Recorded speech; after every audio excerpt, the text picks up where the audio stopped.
कथाରେ परिस्थिति चापरे बीजेपी आड़क मुहाइबा नहीं मु शेष आपन को निवेदन करी नवीन बाबू जितेबले जो निर्देश आमको देवे आम भद्रक निर्वाचन मंडल नवीन बाबू कहीं लोक भल पाँच जे सबु वर्गर लोकों जो कार्यक्रम निया जनमंगलकारी कार्यक्रम निया भल पाँच वर्तमान सरकार 5 मास किसी ठोस पदक्षेप न नहीं केवल तांकर जहाँ कहते जे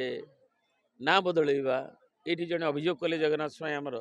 जे एवं देखिले जे गोटे रास्ता तार रंग बदल तेणु रंग बदलवा ना बदलवा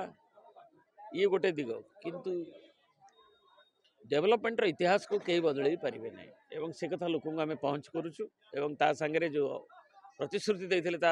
पूरण करने से इलेक्ट्रिक मागणा दवा कथा हो भत्ता को 3000 टंका 100 दिन में दवा हो 5000 टंका तो डिमांड करुले से मैंने से बसिक कृषक को दि जाऊ 5000 बोली गाँ गहली एवं ता सांगे आमर बाकी जो महिला मान जो प्रतारित कले 50,000 टंका कहले इलेक्शन बेले तापर 2 वर्ष दबू कहले 5,000 टंका देते दरदाम वृद्धि लोक महिला माने माँ मैंने